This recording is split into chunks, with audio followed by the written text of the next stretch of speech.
September 12, 1958, Harlem, New York, 11:47 p.m. Inside the famed Lenox Lounge on 125th Street, the air was thick with cigar smoke, jazz, and tension.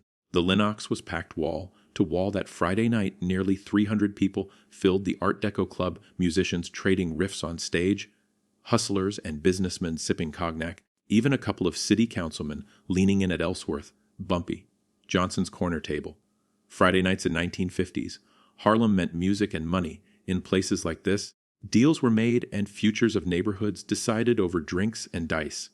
And at the center of it all sat Bumpy Johnson, Harlem's godfather, resplendent in a tailored gray suit with his trademark silk-lined fedora resting on the table beside an untouched glass of Hennessy.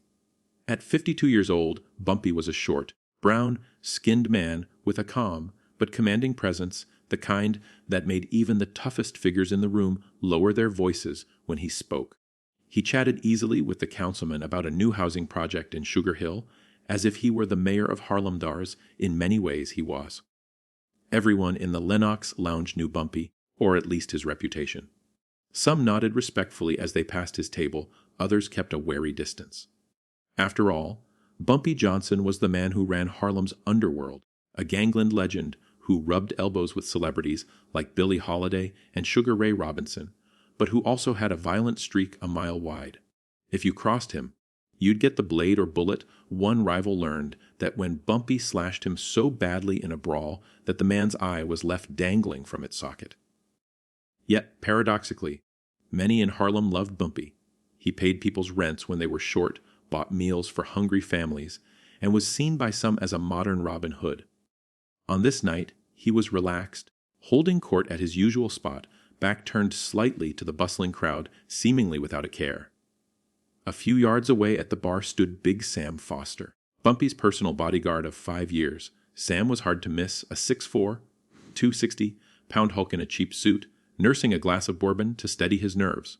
At a glance, nothing seemed unusual. Big Sam was a regular shadow at Bumpy's side.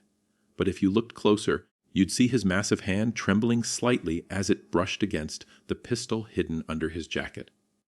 For weeks now, Sam had been wrestling with a terrible decision, and tonight his heart pounded like it might burst. Just 3 weeks earlier, rumor had reached the street that the Italian Mafia, New York's infamous 5 families, had quietly put a bounty on Bumpy Johnson's head. The 50 Zalozen. That was the price whispered in certain circles, a small fortune in 1958, enough to tempt even a loyal man to consider the unthinkable. The underworld word was that the Italians were desperate to eliminate Bumpy, a man they saw as the lone obstacle keeping them from swallowing Harlem's rich rackets. And now, unbelievably, Big Sam, the man Bumpy trusted like a brother, had taken their offer. Sam's mind reeled with the instructions he'd been given. Walk into the Lenox Lounge on September 12. Wait until Bumpy is distracted. 1 bullet to the back of his head, quick and clean. Then disappear into the night. All day, Sam had fought the urge to vomit from nerves. He'd arrived at 11:30 p.m., downing just enough liquor to dull the edge of fear without losing his wits. Now, at 11:47, the moment had come. Bumpy's attention was on the conversation. His back was turned vulnerable. Sam slid his right hand into his jacket and wrapped it around the grip of his revolver, a reliable .38 special he'd carried for years. He could feel his pulse hammering in his ears as he began to move. 6 feet, 4 feet, 2 feet behind Bumpy's chair. No one stopped him. No one thought it odd that Big Sam was approaching his boss from behind. Sam was doing his job. It appeared hovering near Bumpy as bodyguards do. Even the bartender, drying a glass, only raised an eyebrow when he noticed Sam's arm tense up. In one swift motion, Big Sam drew the pistol, leveled it inches from the back of Bumpy Johnson's head, and pulled the trigger. Click. The hammer fell on an empty chamber. The gun didn't fire. For a split second, Sam thought he'd misheard. Click. No roar of gunfire, no scream. Just that impotent metallic snap cutting through Duke Ellington's smooth jazz. The pianist on stage hit a sour chord and stopped. The saxophonist's cheeks deflated as the note died. The entire club froze in a tableau of shock. Conversations broke off mid-sentence. 300 pairs of eyes swung toward the corner table, where Big Sam now stood, arm outstretched, aiming a useless weapon at the back of Harlem's most notorious gangster. Sam's mouth went dry as sand. He yanked the trigger again frantically. Click. Nothing. The revolver might as well have been a toy. Bumpy Johnson did not even flinch. Slowly, the old gangster set down his cognac glass and turned his head to look over his shoulder at the man who had just tried to execute him in front of half the neighborhood. Bumpy's expression wasn't fear or even anger, it was disappointment. He fixed Big Sam with a steady gaze that held more weight than any gun. Sam felt his knees turn to water. This was the man whose life he'd guarded through countless battles, whose trust he'd earned, and whom he had just betrayed in the most public, unforgivable way. Bumpy rose deliberately from his chair and faced Sam fully. In the pregnant silence, Bumpy's voice came out calm and low, but it carried to every corner of the club. I've been counting on you. 5 simple words, 5 words that would become Harlem legend. Big Sam staggered as if he'd been shot point blank. In an instant, he understood the terrible truth Bumpy knew. Bumpy had known everything. The Italian mob's offer of a 50,000, the secret meetings, the plan to kill him, Bumpy Johnson had seen it coming all along. And instead of preemptively disposing of Sam or confronting him, Bumpy had done something nobody expected. He had let it happen. He'd allowed Sam to walk into this club armed, allowed him to pull the trigger in front of hundreds of witnesses, and now Sam was utterly exposed as a traitor, his reputation and honor obliterated in an instant. The chrome revolver slipped from Big Sam's trembling hand and hit the hardwood floor with a dull clunk. Sam's face was ashen. His mind screamed, "What have I done?" as his legs buckled. The giant of a man collapsed to his knees at Bumpy's feet. Tears welled in Sam's eyes as the enormity of his betrayal came crashing down. He had nearly murdered the man who treated him like family, all for money. "I'm sorry, oh God. I'm so sorry," he choked out, voice cracking in the silent room. Bumpy regarded him quietly. In the deathly hush, only the buzzing of the neon bar sign could be heard. At last, Bumpy spoke again, and this time there was a faint tremor of emotion beneath the controlled tone. "I know about your daughter, Sam?" Sam's eyes widened. Bumpy continued, voice carrying so that everyone, from the bartenders to the band, could hear every word. "Did you really think I wouldn't find out? Kesha's been sick for months. You think I don't take care of my people?" From inside his suit jacket, Bumpy pulled out a long white envelope. He tossed it onto the table, where it landed in front of Sam with a weighty thud. "Open it." Sam, hands shaking, obeyed. Inside he found sheafs of papers and a check. Bumpy's voice, measured and firm, explained to the crowd as much as to Sam. "Those are Kesha's medical bills, paid in full, as of this morning. And that check, that's $5,000 in for your family. For whatever you need." A gasp rippled through the onlookers. Bumpy Johnson, the ruthless Harlem kingpin, had quietly paid for his betrayer's dying child's care before the betrayal even happened. Sam's vision blurred with tears. He stared at the proof of Bumpy's compassion, something he hadn't imagined possible in this cutthroat world, and felt his heart break. Why didn't you tell me?" he whispered hoarsely. If only he had known, if only Bumpy had said he'd cover the costs, none of this would have happened. Bumpy shook his head, eyes hard. "Because I had to know the truth, Sam," he replied. "I had to know if you would choose a stack of their money over our brotherhood. And now I know." Sam bowed his head, the truth of those words cutting deeper than any knife. He had been tested and failed utterly. Bumpy Johnson straightened to his full height, which was only 5 foot, 9, not tall, but at that moment he loomed like a giant. The entire club remained frozen in rapt attention. No one dared intervene in this drama. Even the Italian wiseguys who might have been lurking around knew better than to move a muscle. Bumpy pointed a finger toward the door. "You're going to leave Harlem tonight, Sam," he said. Each word deliberate. "You're going to take your family and disappear. I don't care where you go, but if I ever see your face again, if I even hear your name again, there won't be a second chance. Are we clear?" Big Sam nodded frantically, tears spilling down his cheeks. Yes, Mr. Johnson," he stammered. In that moment, Sam wasn't a 260 pound enforcer or a feared tough. He was just a broken man, reduced to regret and fear. As Sam struggled back to his feet, Bumpy's voice dropped to an icy, final tone. And one more thing. Sam paused, not daring to meet Bumpy's eyes.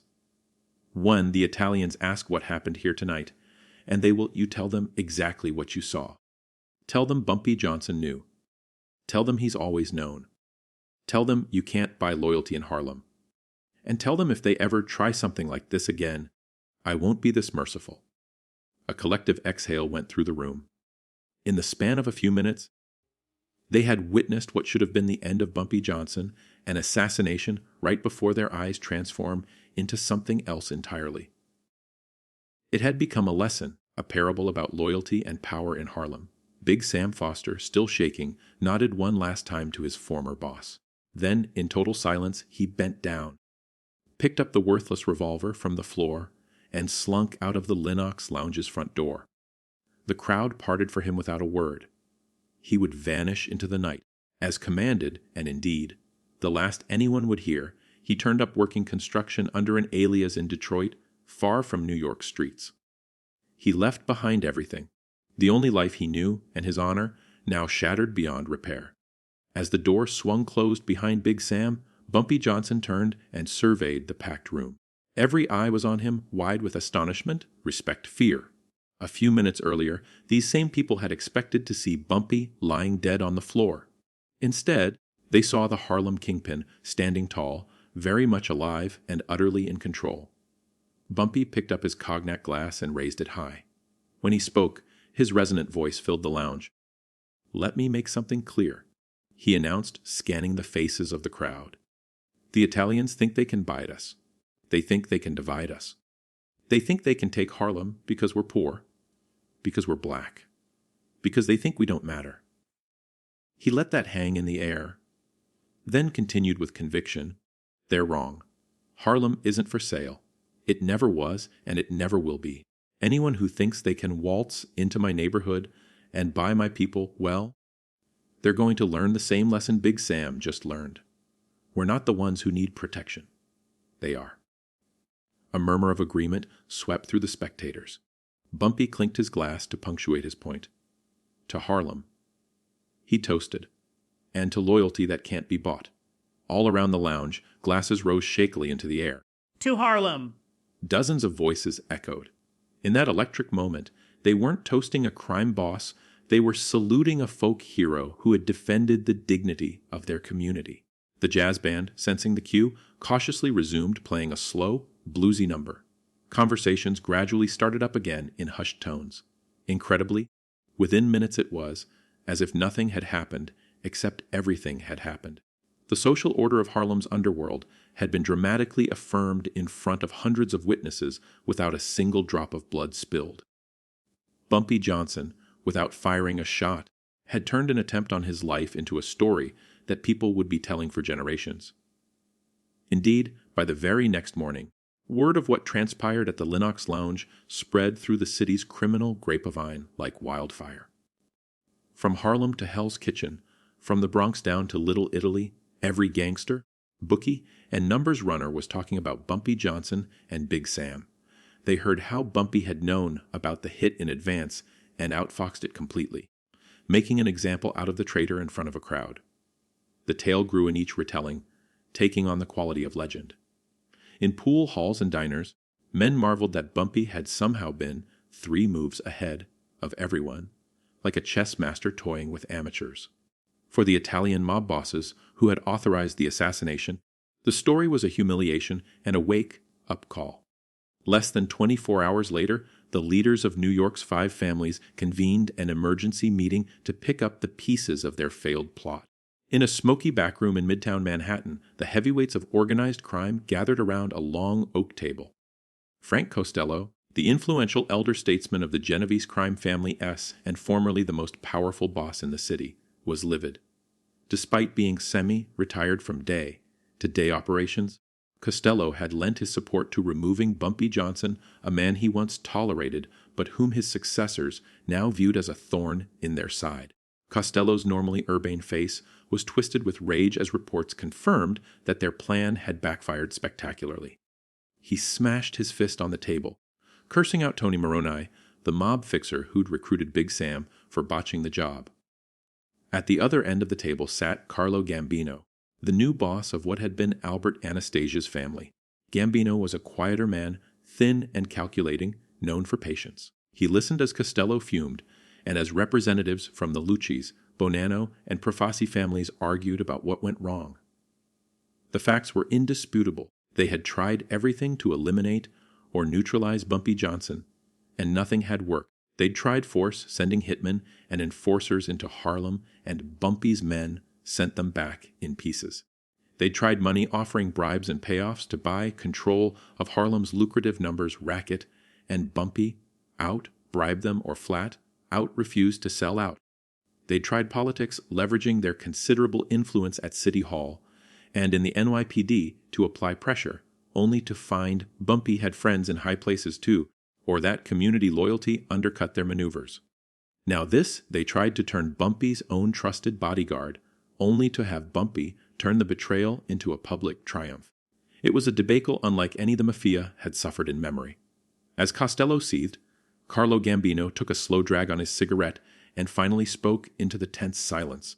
"Face it, gentlemen, we can't beat this man." The room fell quiet. Gambino's understated words hung in the air. This was a startling admission. The Mafia never backs down, especially not to a black mob boss. But Gambino, a shrewd strategist, saw the writing on the wall. "We've tried everything." He continued in a low voice. "Force didn't work. Money didn't work. Turning his own people didn't work. Every time we think we've got him, he's already seen it coming." Around the table, a few other bosses nodded grimly. It was true Bumpy always seemed one steps, or several steps, ahead of them. Frank Costello's face reddened. He hated to concede defeat. "So what do we do? Just let him thumb his nose at us." He spat. Gambino exhaled a plume of smoke and gave a small shrug. "We leave Harlem alone?" he said quietly. "We focus on Brooklyn, Queens, the Bronx, anywhere else. But Harlem belongs to Bumpy Johnson. Trying to take it from him is just going to cost us more money and more men." There it was. The unthinkable had been spoken aloud. The Italian mob would retreat from a fight over territory. Old-school bosses considered such a move anathema, a sign of weakness, but in this case they had no better options. One by one, the Duns acquiesced. Bumpy Johnson had made Harlem more trouble than it was worth. It's said that in that meeting, for the first time in living memory, the Mafia's commission agreed to back down from a turf war without further bloodshed. They would leave Bumpy to rule uptown in peace, as at least for now, and focus on other parts of the city, where their dominance was unquestioned. After all, the numbers rackets in Harlem, while lucrative, had always been a different animal, a community institution deeply ingrained in Black Harlem's social fabric. Even during Prohibition in the 1930s, when mobsters like Dutch Schultz first set their sights on the numbers game, they discovered how fiercely locals like Madame Stephanie, St. Clair, and Bumpy Johnson fought back. Bumpy's legendary deal with Lucky Luciano back in 1936 had formalized a truce of sorts. The Harlem numbers bankers would yield a cut of profits to the Italian mob, but they would retain local control. It wasn't ideal for the Mafia, but it bought peace, and it recognized a certain reality on the ground. Now, in 1958, after Bumpy's stunning maneuver with Big Sam, the five families essentially reaffirmed that arrangement. They acknowledged Bumpy as the de facto boss of Harlem's underworld. For Bumpy Johnson, that night was the crowning moment of his career.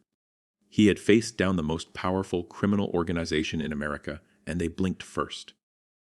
On the streets of Harlem, the story of Big Sam's betrayal and Bumpy's clever victory spread and grew into modern folklore. Parents would tell their kids about it, grandmothers would recount it in barber shops and church basements. It became a cautionary tale about loyalty, the importance of knowing who to trust, and the fate of those who sell out their own. It was also a tale about cunning, how brains can outwit brawn, and how a man who thinks ahead can make even the mightiest foe look foolish. People began to say that Bumpy Johnson could see 10 moves ahead, like a grandmaster in chess. Fittingly, Bumpy was an avid chess player in real life. He was known to play for hours in Harlem parks and even with Lucky Luciano himself on occasion.